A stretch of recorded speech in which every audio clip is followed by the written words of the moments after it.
to talk about pretty much anything. And so initially it was going to be pretty informal, and then as time went on, it kind of got more formal. So I've got a talk to talk about, oh, I've got a talk, and it's going to be kind of class-like. The talk will probably take about half the time we have together, and then we'll have a chance for discussion. But my topic for tonight is miracles as expressions of love. And I want to give you what I think will be somewhat of a new picture of what a miracle is in A Course in Miracles. And this relates very directly to the topic for the festival, particularly the part about joining. And I know in the description of the festival's topic, there is this phrase, a miracle of joining. And that relates quite closely to what I'll be talking about. So I'm going to go ahead, please excuse the classroom format here, and share my screen. And off we'll go.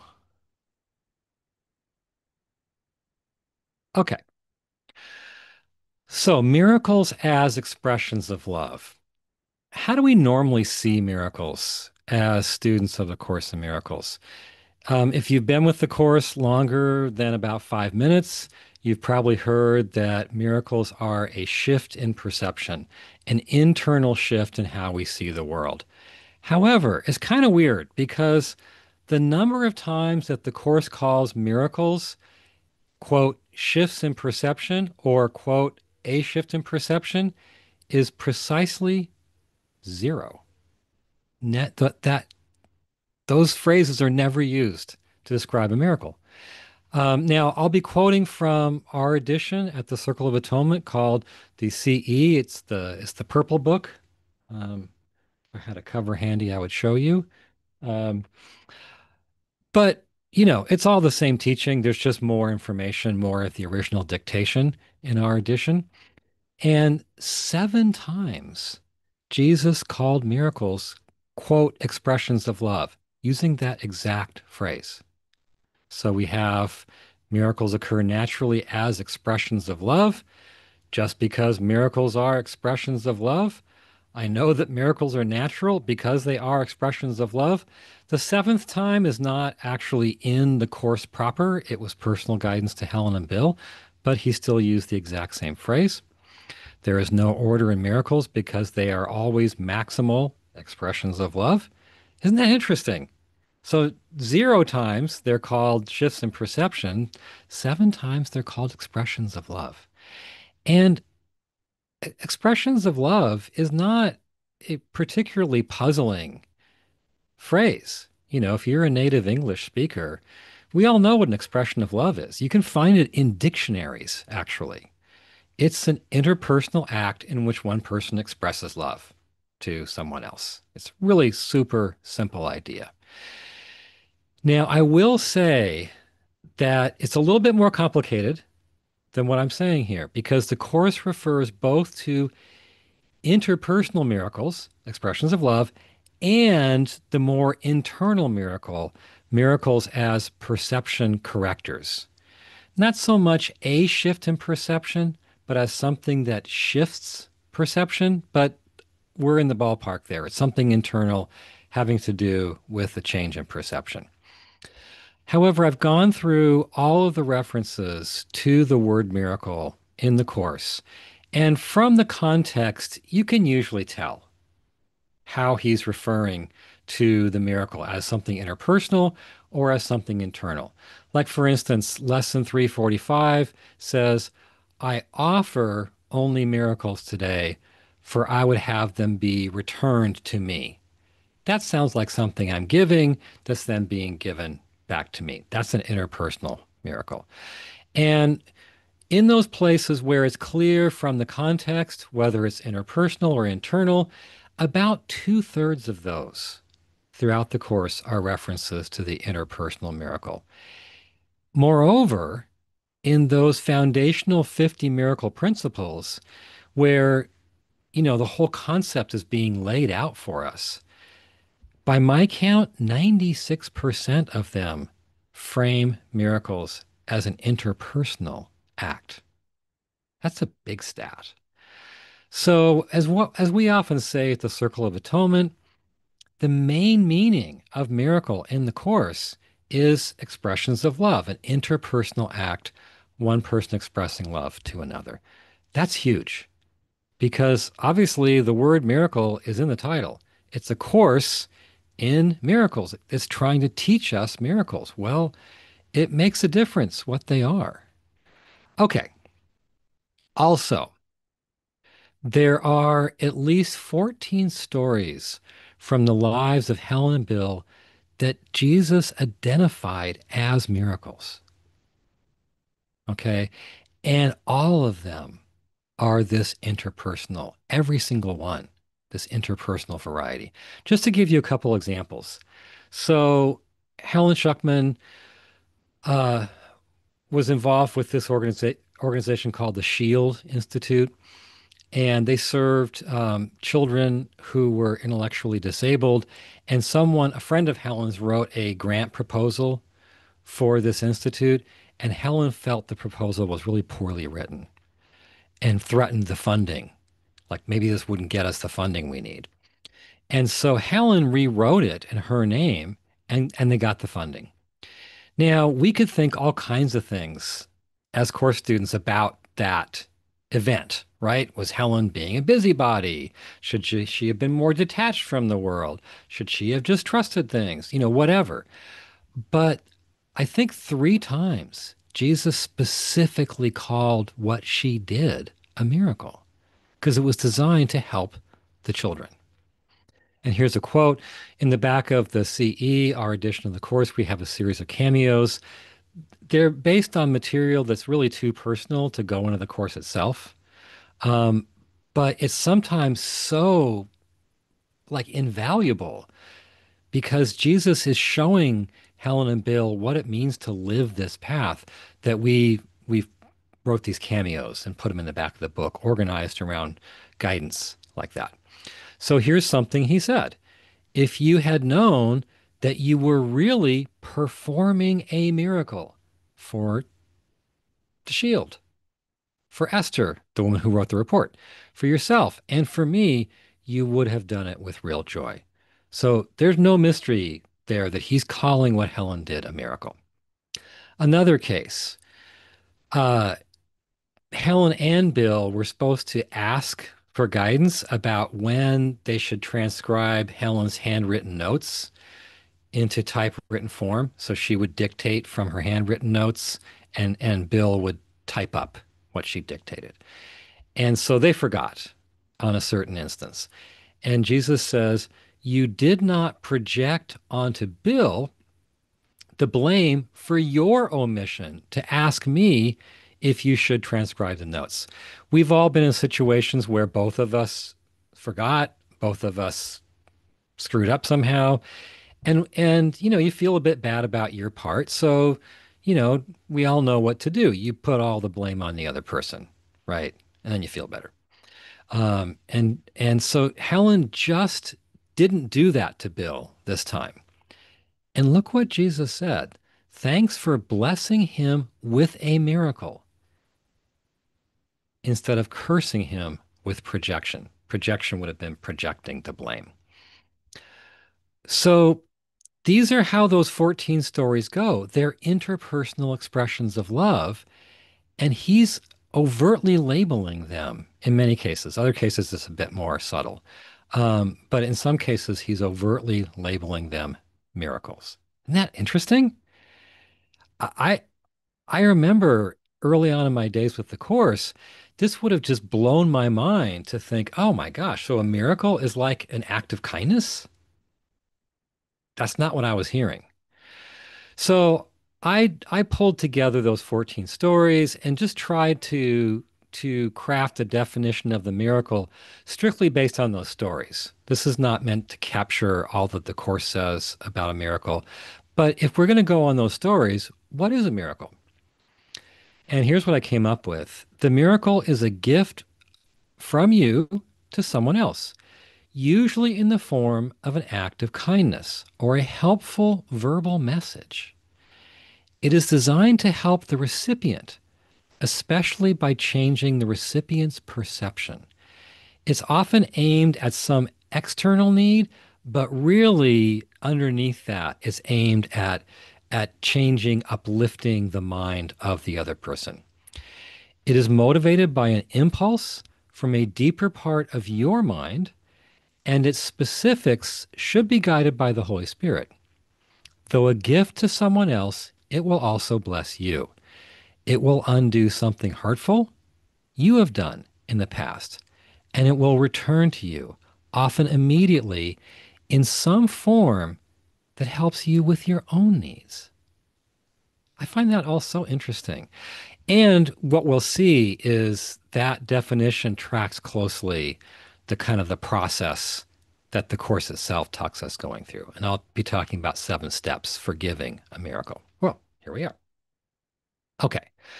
So what I've done is collected the different bits of counsel and teaching throughout the course on giving a miracle and arranged that into 7 steps. And we've just at the Circle of Atonement concluded about a 3-week miracles challenge where we went through these 7 steps, and it was so just rich and meaningful because of the results that people got. And I'll share little bits of some of their stories with you here. Okay. So step one, and I don't expect you to remember all 7 steps. I'm going to give you like a 4-step condensation at the end. Okay, that hopefully will stick more easily in your mind. And also, if anybody cares, I can pass these notes on to Andreas. Okay, so step number 1, constantly hold yourself miracle ready in a state of love. If miracles are expressions of love, you can't express love unless there's love in you. So there are passages where Jesus says very clearly, to hold yourself miracle ready, which means to hold yourself in a state of love, but it means a little bit more than that, which we'll see. So here is a quote from chapter 1 of the text. The distinction has also been made here between miracle mindedness as a state and miracle doing as its expression. Isn't that interesting? So he's saying the miracle doing is an outward expression, but it's based on a state of miracle mindedness. The former, the miracle mindedness, needs your careful protection because it is a state of miracle readiness. Readiness here means keeping your perception right side up. So you will always be ready, willing, and able to give miracles. And that last part's just my own explanation, but that's definitely what's meant here. So he's picturing us keep carefully protecting our miracle mindedness all day long. So we're always going to be ready to give a miracle when the need presents itself. Okay. So constantly hold yourself miracle ready in a state of love. So let's go on to step 2. Watch for and notice the needs of others. Now, this I think should be kind of obvious if you're expressing love to somebody who's usually in some kind of state of need. They need some sort of help. And so your expression of love becomes that help that they need. If you're oblivious to the help that people need, to the need they are experiencing, you're never going to give that miracle, right? And oftentimes in Course in Miracles circles, I hear this issue of seeing the needs of others kind of denigrated, like, well, if we knew that they were perfect and whole, we wouldn't see them in need, and we would just know that they're whole, which kind of implies whatever their need on this level is, we would just kind of walk on by, knowing how whole they are.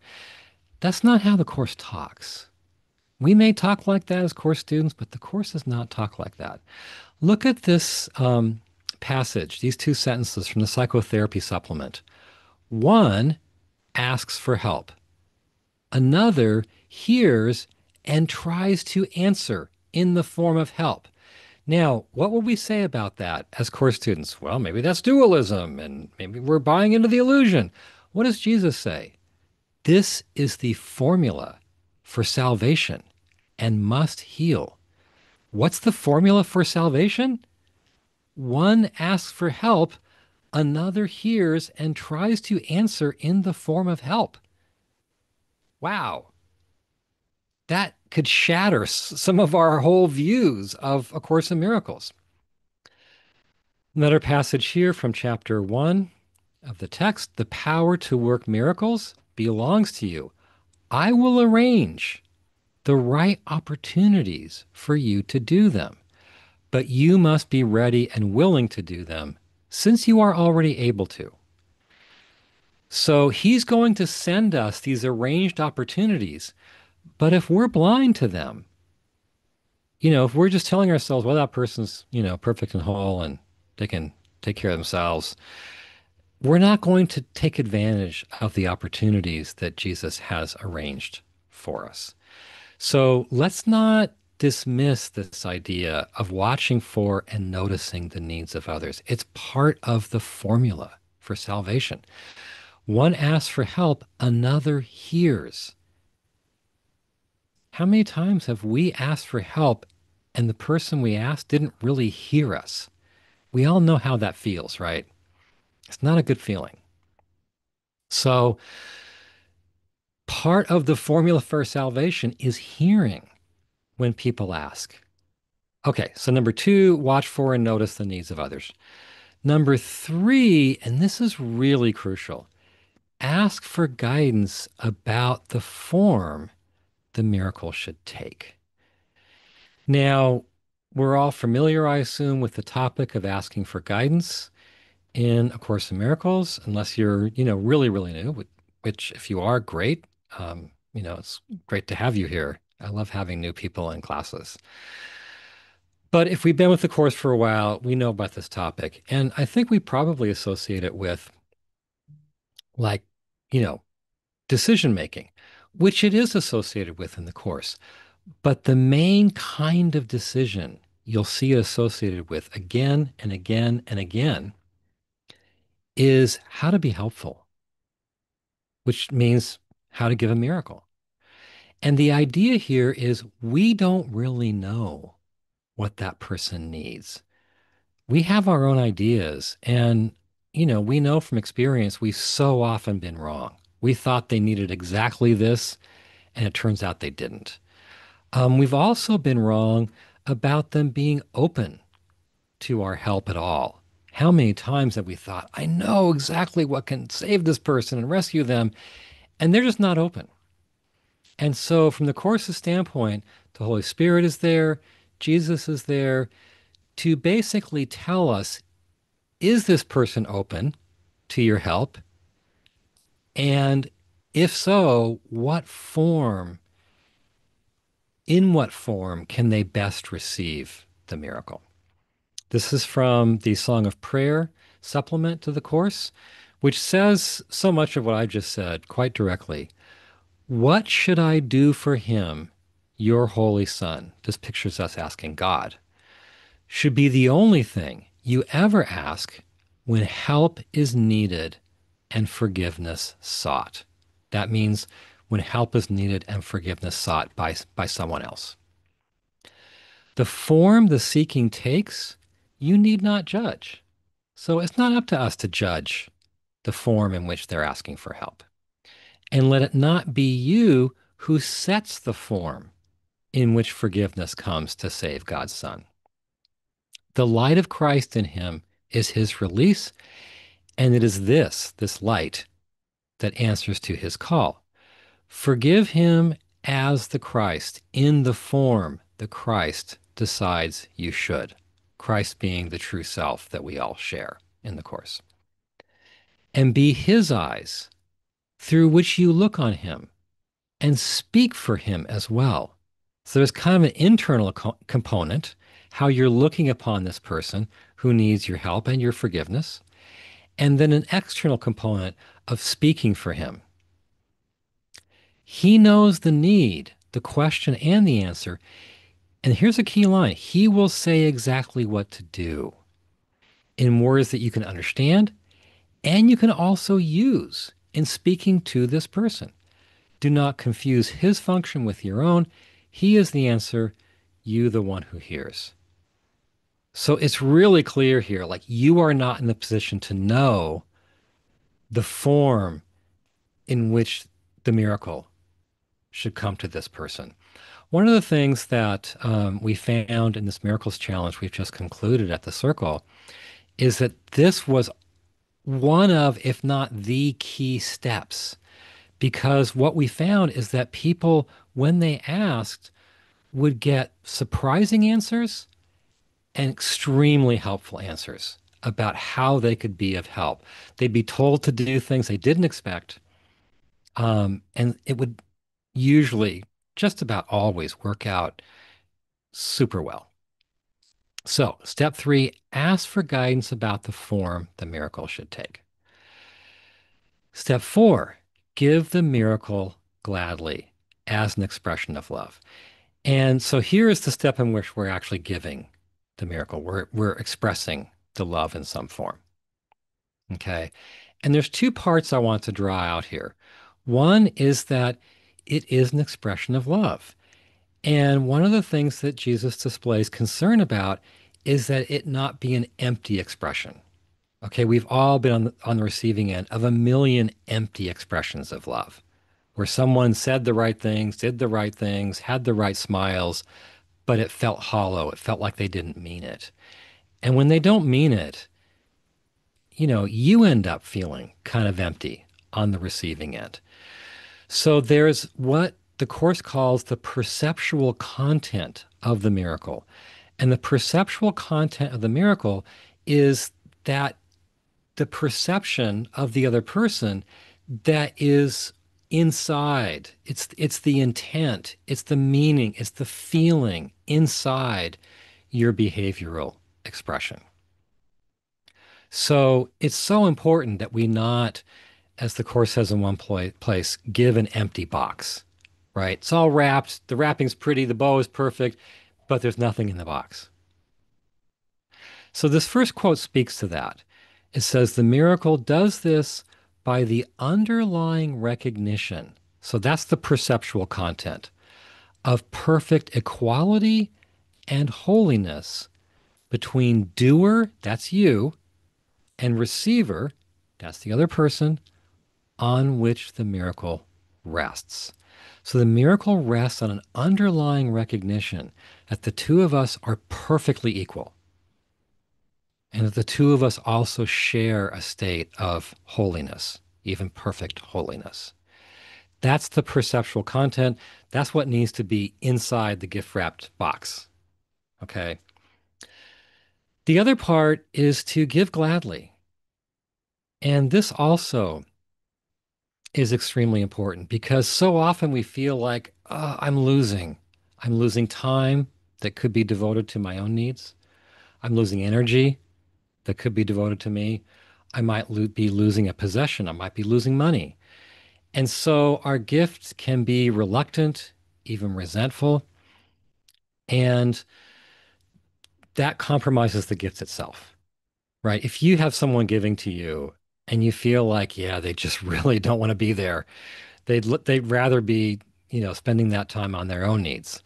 Um, it doesn't feel like a full gift. So this quote says, give gladly, you can only gain thereby. Remembering that you gain is how you give gladly. And we saw that quote earlier about the shield report, where Jesus said to Helen, if she had known how many people she was giving a miracle to, including herself, she would have given with real joy. So that's how he wants us to give, with real joy. Okay. Number 5, this has a healing effect on the receiver.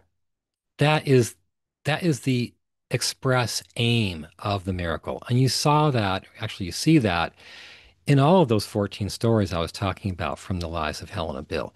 Every time it's aimed at benefit for the receiver. And that's why I like this quote from chapter 2. It says, in fact, if it is truly used, it will inevitably be expressed in whatever way is most helpful to the receiver, not the giver. Okay, if you've ever had a dog and they love you so much, they come over and give you their gooey bone, right? It's a lovely gesture, but something's lacking there. I mean, it's great for the dog. We just don't want to be like that ourselves. We want to express the miracle in whatever way is most helpful to the receiver. Because as we're going to see, we gain from their gain. And here's one of those stories I was talking to you about from our community that's been doing the Miracles Challenge. Diane Williams says, I was outside getting my groceries from car to take up to our apartment. A homeless man was picking up things he had dropped and putting them back into his bag. Jokingly, he said, what do you have for me? I offered him some apples and some crackers, some ketchup, a couple carrots. We said our goodbyes, but he held up a finger to pause, then told me tearfully that I was the nicest anyone had been to him in a very long time. It's a beautiful story. You can see the gift. I mean, he got apples, crackers, and carrots, etc. But what did he really get beneath that? He got someone telling him with their actions that he mattered in a way that he hadn't been told in a long time. Okay. Number 6, the gift returns to you in the form of gratitude and joining. And this is where we come to that theme of joining, because in so many of the stories, and I think we know this from our own lives, when a gift is given and the other person is grateful, something happens in that moment. There is a joining. And that joining can linger with us and leave a mark on us far beyond that brief moment. So this is from the Manual for Teachers. 3 vignettes. Perhaps the seeming strangers in the elevator will smile to one another. Perhaps the adult will not scold the child for bumping into him. Perhaps the students will become friends. Even at the level of the most casual encounter, it is possible for two people to lose sight of separate interests, if only for a moment. That moment will be enough. Salvation has come. So what happens is the other person feels the benefit of your miracle. They, not always, and the Course has counsel for the exceptions to this, but usually will feel gratitude, which they'll return to you. And there's a sense of, you know, we both gained from the same thing. And if we both gain from the same thing, that means there's some kind of connection, some kind of unity between us. And you see this in the story I have here. This is about a woman from our community who had a moment with a homeless man who was playing guitar and singing.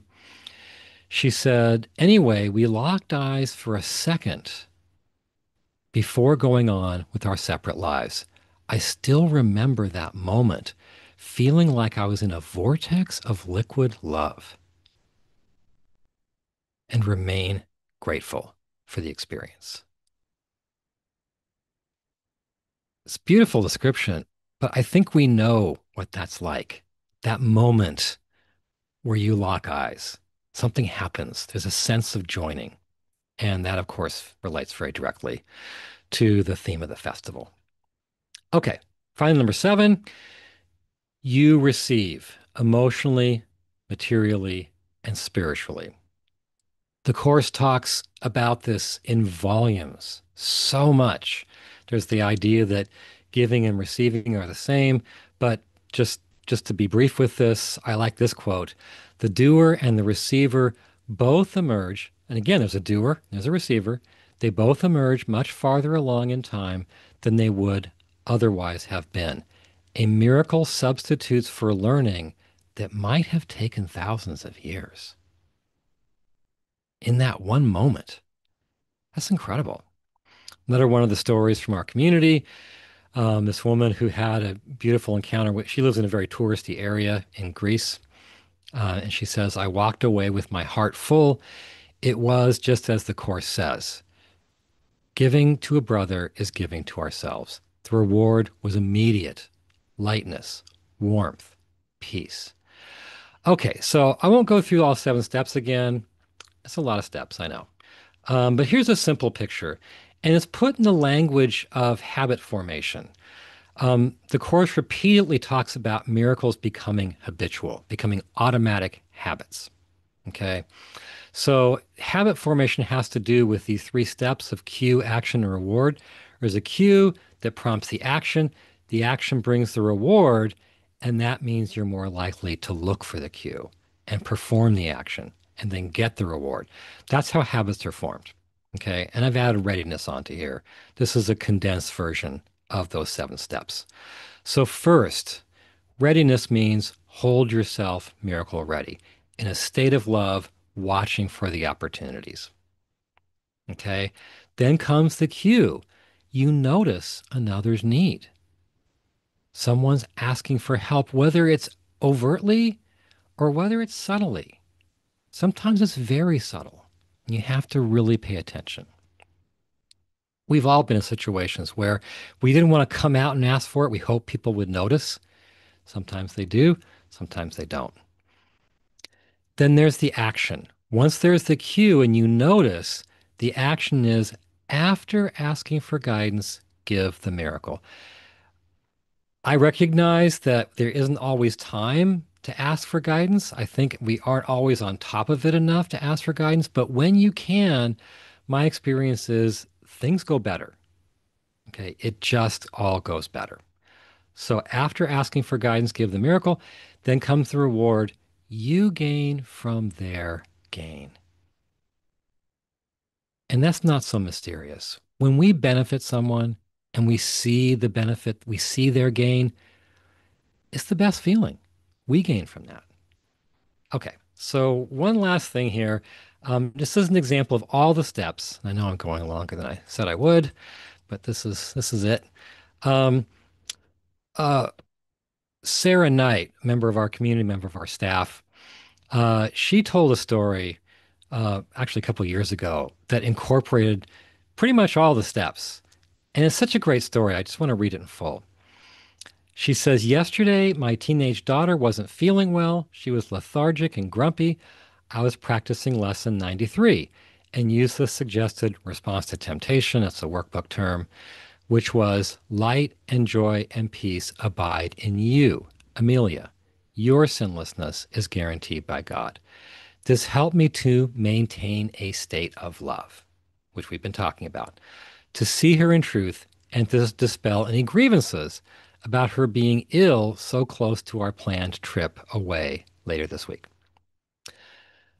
My typical response would have been to pray and to extend healing to her mind, but before this, I paused to ask for guidance about what she needed most right then, i.e., how I could express love to her in the best way for her. The answer was, obviously unexpected, it's not what she would normally have done, was to make a fuss of her, to be sympathetic and demonstrate to her how much I care. I did as directed. I expressed love by listening to her ailments, checking her throat with a torch.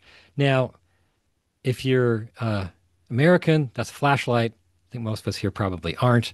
But when you hear that she checked, as an American, checked her throat with a torch, it's shocking. Okay. Regularly asking how she felt and offering drinks, etc. I was outwardly much more attentive to her bodily symptoms than I would ordinarily be, even while seeing her as healed and extending that to her mind. The reward came the next morning. Not only did she get up early with more color in her cheeks, saying she felt much better, but she sat on my bed chatting to me in an animated fashion for quite a while. This doesn't happen very often these days. I mean, she's a teenager. She's usually in her room with headphones on or talking to one of her friends on the phone. So we can all imagine this very sequence of events, but Sarah went through it because she was staying on top of the process. And you really see that all the way through. Okay. So that's my presentation. Um, I hope you were able to follow me throughout. I'll do an exercise towards the end of our time here, based on what I've just shared. But let's go ahead and have some discussion. The picture I've shared of the miracle is probably somewhat new or maybe very new for many of you. And I'd love to hear your comments. I'd love to hear any questions you may have. So I guess just use the raise hand feature. Yeah, raise your hand or write a question in the chat. If you raise your hand, I can unmute you.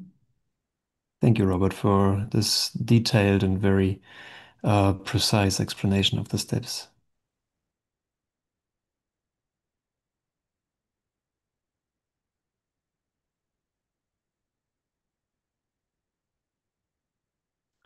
Erica? Oh, Hi, I'm I'm so hi. glad this came up because I was just talking about this with a brother earlier today. It's come to the place for me where I want to do the right thing spiritually and I end up being frozen literally and editing messages and not moving with the impulse that is sometimes, I don't know, maybe it's human, maybe it's ego, I'm not sure. It feels loving. I might see a situation that looks like it needs healing, but then I'll say, well, I have to take care of that in my own mind. I have to see that the brother is healed and this is my fault. This is my error. And so I get very confused because I do see results like you've put on the screen. Hmm. Like it does make a difference when we show up and we ask the Holy Spirit. Yeah. This feels real to me. But yeah, it's painful. I don't know how to move, it feels these days. Yeah, there's a lot of things I want to say about that. One is that unfortunately, um, my personal belief is most of what's said about the course does not really line up with the course. So just expect that a huge amount of what we say to each other doesn't really track back to what the course itself says. And I've heard the teaching you're talking about. Yeah, just correct it in your own mind. If you're seeing a need, that's the problem with your perception. So just correct your perception. And I can't imagine, honestly, I can't imagine anything that's further from what the course is teaching. You saw that quote from the psychotherapy supplement about, one asks for help, another hears and tries to answer in the form of help. This is the formula for salvation. So, a few things I'll say about what maybe you can do in that moment. First of all, something that I didn't have in my presentation, but it's an important theme that falls under the second step of when you watch for and notice the other person's need. And that is, there's a whole teaching in the course about miracle impulses. And the idea is that deep in our unconscious is what the course calls the miracle drive. So it's this drive to express love. It's an overpowering drive that we mostly cover up.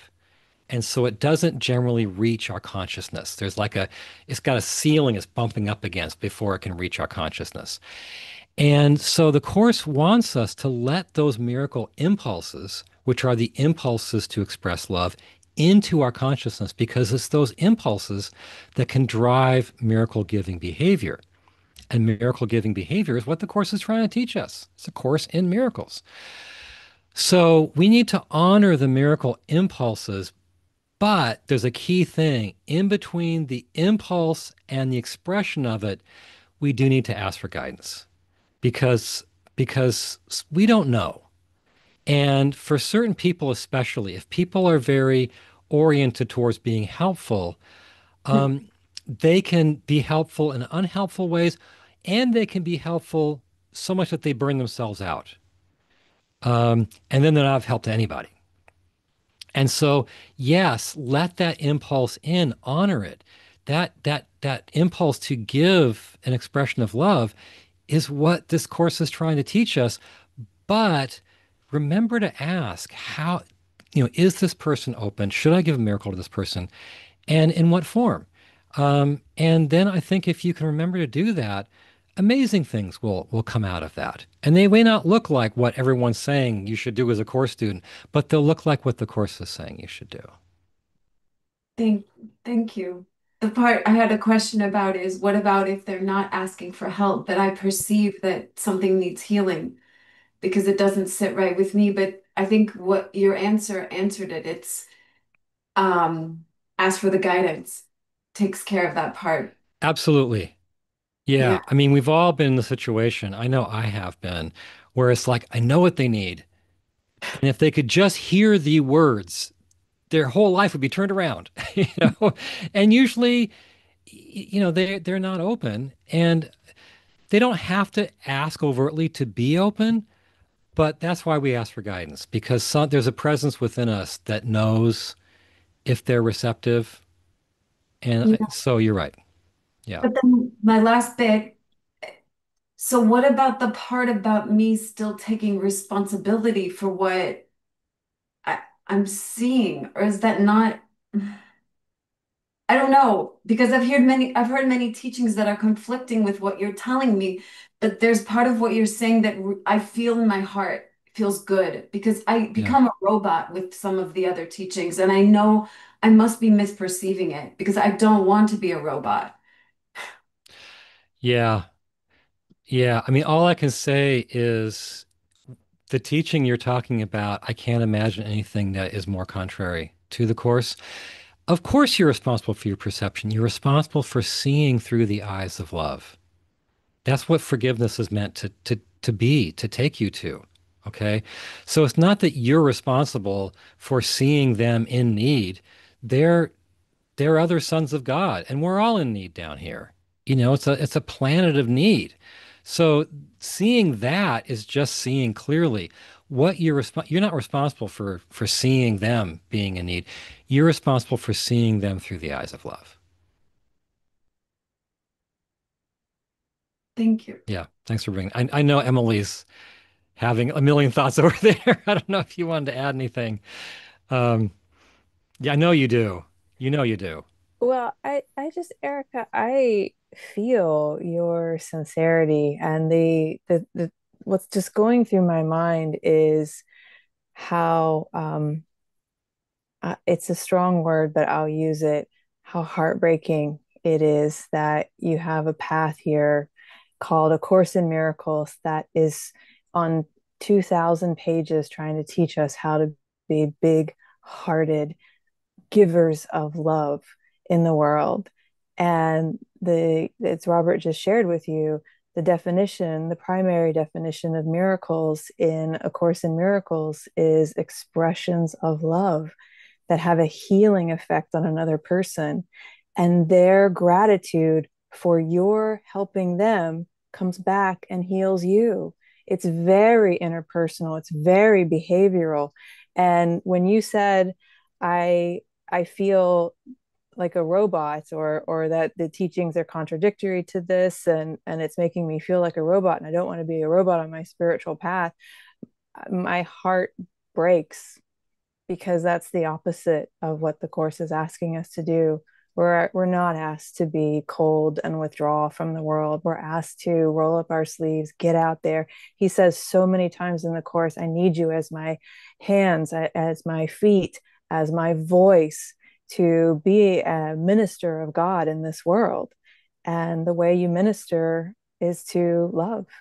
And so I hope Erica and everyone that getting out there and being big hearted, kind hearted, loving people through the healing of your own mind and expressing that healing to other people is what walking this path comes to mean for you.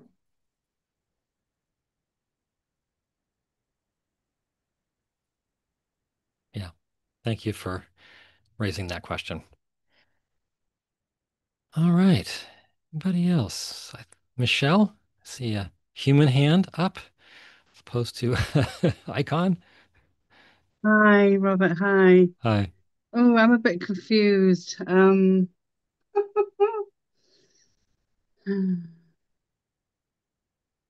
I thought that the Course of Miracles was, I wasn't supposed to be seeing, that I'm here to see spirit, not people.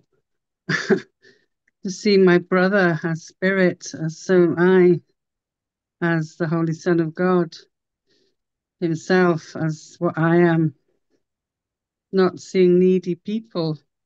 This doesn't feel like the Course in Miracles, if I'm honest with you, Robert. Sure. Well, I'm fully ready. I know that reaction. And what I will say is it's both because an expression of love is coming from love and love is seeing that person as the Holy Son of God.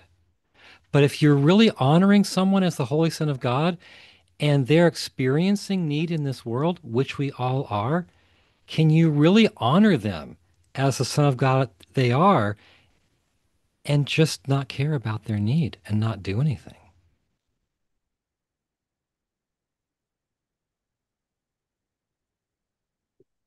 I feel for me, it's more like, my brother is eternal and always with me. There's only one here, and I am that. We're all that. And then the actions just will come naturally from love. What I would say, my experience is that we get kind of we draw these top level conclusions about what the course is really saying. It's like, well, there's one of us here, and I'm that, and blah blah blah, and you get to this place. But once you've drawn those conclusions, go back to the book and read what's on the page and see if what's on the page sounds like you sound. And it might be that as we formulated, okay, well, it boils down to this and this, and this is the simplest formulation of the whole thing, and it all comes down to that. Maybe that formulation of yours doesn't look like how the page talks all throughout. So I would say just, have the question in your mind. Go back to the book and be asking yourself, how does this sound on the page? And does it sound like I sound? And there might be a difference because, let's face it, human nature, our thinking is so subjective and so error prone. And it's always good to leave room for the book talking differently than we talk. Can I add something to that too, Michelle? Yeah. I just want to kind of pile on here. Sorry, Andreas. I know this is not, Yeah. um, I just want to add to what Robert's saying. One of the primary, the course's central teaching is forgiveness. And what we're meant to do is to forgive other people. But through forgiveness, we're reaching the course's goal of vision. And the course is leading us to a place where we can, what it calls see with vision. And seeing with vision is seeing through the bodies and all of the misbehaviors and seeing through other people's egos to the inherent divine reality in all things, right? So when you can see with vision, you're seeing through the body to the truth of who this other person really is. So that's in alignment with what you're saying, right? Like, and the course talks about this repeatedly. Vision is the goal. In the end, it's because we can see the inherent divine reality of all things that we can express miracles to other people, that we can pray. It's the heart of the course, how the course teaches us to pray. It's the heart of how the course teaches us to heal. It's the heart of how the course teaches therapy in the psychotherapy supplement. So that idea that you're talking about is very much there. But at the same time, what we're doing when we see the inherent divine reality of other people, what comes forth from us when we see them that way? Love. And so we're loving them in form because we're seeing them correctly with vision. And so what what Robert's saying is it's we would even say dangerous, sociopathic actually, to walk away from someone who's hurting, from someone who's in need, from someone who needs your help because they're healed, holy and whole, and we can just go on about our day. The Course is not asking us to do that. The Course is asking us to see them as healed, holy, and whole and love them with our behavior. Yeah. Yeah. No, I feel like what you're saying is aligned. Um, yeah. I mean, the course that I mean, a lot of the course teachers who say, ultimately, I'm forgiving myself, right, for having a tiny mad idea that never happened. So I'm not really ultimately feels like you're forgiving others, but you're not really here. Um, and yeah, and I feel like yeah, and then it's guidance, isn't it? And then love tells you, what to do, as you say. You love your brother who is one with you. Yeah. Yeah, thank you. I Yeah, suppose that there's many different teachings somehow from the course and different interpretations, and I don't that's for know. sure. Yeah, that's for sure, right? Yeah. So maybe there's something around that, and um, yeah. But I do want to be happy, not right. Anyway, that's Yeah. enough for now. Yeah. Yeah, well, thank you very much for your openness, Michelle. And I'll just encourage you to like keep paying attention to the page and see what it says. Yeah, yeah, and I'm going back to the book more and more, and prayer, and I want the experience. So, you know, um, yeah. Anyway, leave it there. All right, thank you. Thank you, Okay, I Michelle. should do Andres. Can I ask you a question as well, Go or ahead. put it Yeah, into the room? Because from my own experience, I find it sometimes too overwhelming to stay in that state of um, answer the need of your brother. I just need to walk through the shopping gallery and see the homeless guys asking for money, and then people are hurting, like being sad or grumpy or upset, and like, oh God, it's too much. Like, how can I stay open, not to be overwhelmed by the neediness that I see in this world? Do you have sure. share from your experience there? Well, I mean, it makes me think about we were in Portland, Oregon last year, and there's such a large homeless population there. I can understand what you're saying. I think that the course's response is to ask.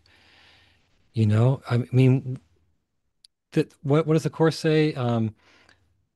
But where grace is bestowed must be left up to Christ because of his awareness of the whole plan. So he knows, someone up there knows how you can be used in this situation. And you do what you're guided to do. You ask and you listen. Um, and you know that it's okay that others will be guided to do the things that you're not. I don't know what else we can do, but just to, put it in larger hands than ours and try to do our part. But Thank I totally understand the question. thank you. That's a beautiful answer. Okay, I have an exercise. I know we have a very small amount of time left, but let me go ahead and walk you through it. It's not very long. Okay. So I encourage you to go ahead and close your eyes. This is going to be an exercise in asking.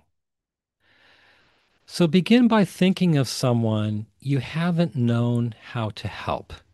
And maybe it's been a long time where you've not known how to help this person. Maybe you tried and it hasn't worked. They need something. You just don't know how to give it to them. You've been at a loss for how you can be helpful. So once you've selected this person, first just open your mind. You're going to ask, but you have no idea what the answer will be. So, with a completely open mind, ask that question we saw earlier. What should I do for him, your holy son? What should I do for him, your holy son? You can change the language. You can ask Jesus. You can ask the Holy Spirit, whatever works for you. But ask with confidence, like you're claiming your rights. What should I do for him, your holy son? And then just listen with an open mind.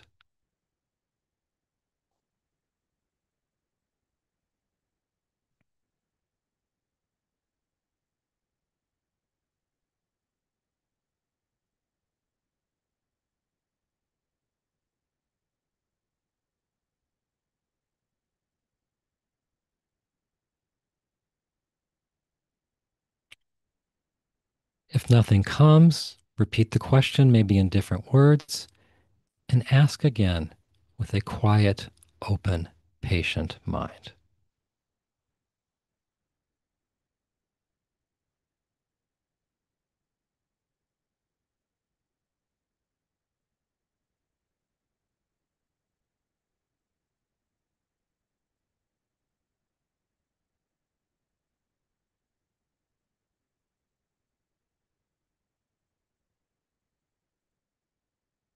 All right. Amen. I think even if what came was subtle, that's okay. Generally, I think the real stuff comes along with a feeling. There's rightness to it. Oftentimes it's out of the blue. It's not what you expect. Um, so if you got something that felt real, consider following through and doing it. Okay. Well, I see we're out of time here. So, yeah, thank you all so much for joining me. Thank you, Andreas, for having me here. It was an absolute pleasure, Robert, and the time just collapsed. It's so intriguing to listen to your detailed understanding of how to perform miracles or what a miracle is. So I was all ears, and I'm sure the others were as well.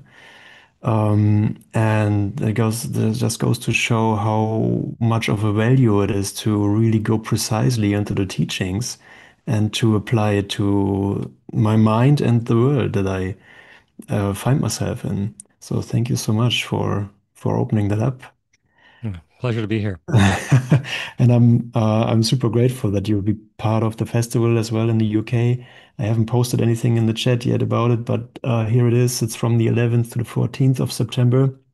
It will be in person in Derbyshire. I think that's how you pronounce Not that. bad.